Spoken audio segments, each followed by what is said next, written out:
अस्सलाम वालेकुम, welcome to my channel food and foodies 42। आज की मेरी रेसिपी है एक बहुत ही चटपटी सी सॉस जो कि मैं लेमन से बनाऊंगी। आज से पहले शायद आपने ये लेमन सॉस कभी ना बनाई हो, ट्राई ना की हो। ये देखिए कितनी थिक और शाइनी किस्म की है और ये खाने में इसका फ्लेवर इतना ज़बरदस्त है कि लेमन की खुशबू से ही आपका दिमाग रिफ़्रेश हो जाता है। आप इसको डिफरेंट खानों के साथ ट्राई कर सकते हैं। तो चले बनाना स्टार्ट करते हैं। ये मैंने यहाँ पे एक पाव यानी कि 225 ग्राम लेमन ले लिए हैं और 2-3 ऑरेंजेस लिए हैं। आप ऑरेंजेस अगर आपका सीज़न है जैसे कि अभी है तो आप डाल लें तो इसमें बहुत ज़्यादा अच्छा फ्लेवर आएगा, नहीं है तो आप इसको स्किप कर सकते हैं। पहले मैंने ऑरेंजेस जो है वो स्क्वीज़ कर लिए हैं, लेमन भी इसी तरह से स्क्वीज़ करेंगे। ये तकरीबन हमें जूस चाहिए 1 कप।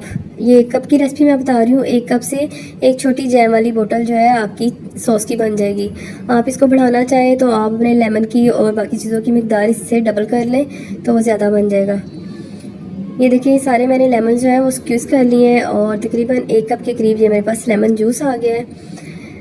अच्छा, आपने अगर ज़्यादा खट्टा इस्तेमाल करना है तो आप डायरेक्ट लेमन जूस जो है वो ऐसे ही यूज़ कर लें, लेकिन मैंने इसके ऊपर आधा कप पानी डाला है ताकि बहुत ज़्यादा खट्टा ना हो, गले ख़राब ना हो, इसलिए मैंने इसमें आधा कप पानी भी डाला है।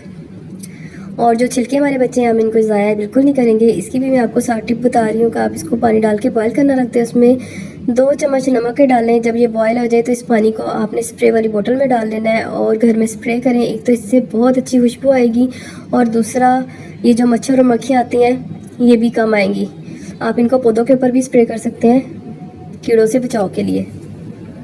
चलें जी, ये तो हमारी टिप हो गई। साथ में अब रेसिपी की तरफ आते हैं। कुछ मैंने छिलके बचा लिए थे, छिलकों को अंदर से जो इनका मवाद होता है जो इसमें बच जाता है उसको हम निकाल लेंगे और इनको बारीक बारीक से इसके पील को काट लेंगे।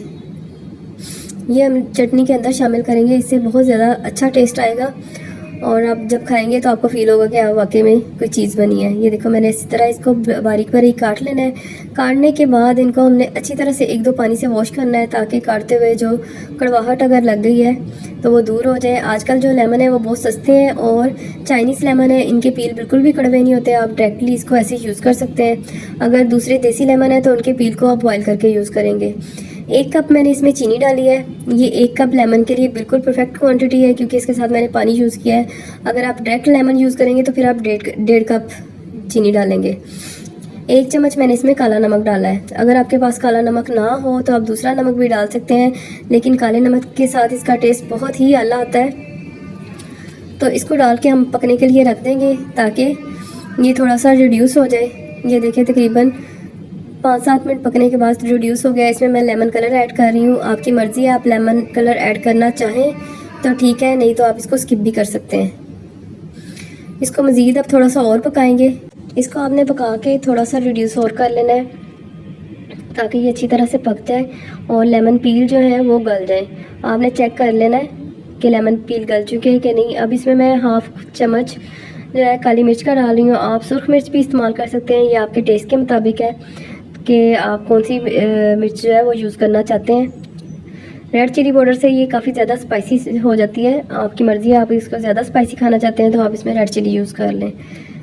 ये देखिए पील जो है वो काफ़ी हद तक गल चुका है, बिल्कुल सॉफ्ट हो गया है। इस कंडीशन में जब आ जाए तो आपने इसको बस पकाना जो है ये समझे लास्ट स्टेज है।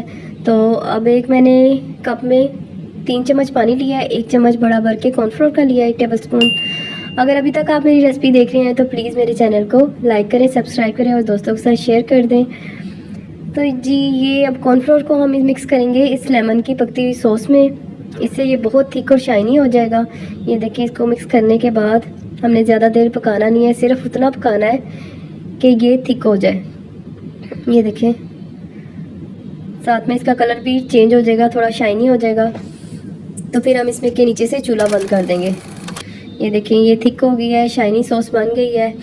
अब इसको हम पकना बंद कर देंगे और ठंडा करने के लिए रख देंगे। इसको एक एयरटाइट जार में आपने सेव कर लेना है। ये तकरीबन आपकी 1 माह तक चल सकती है, आगे रमज़ान में भी आपके काम आएगी।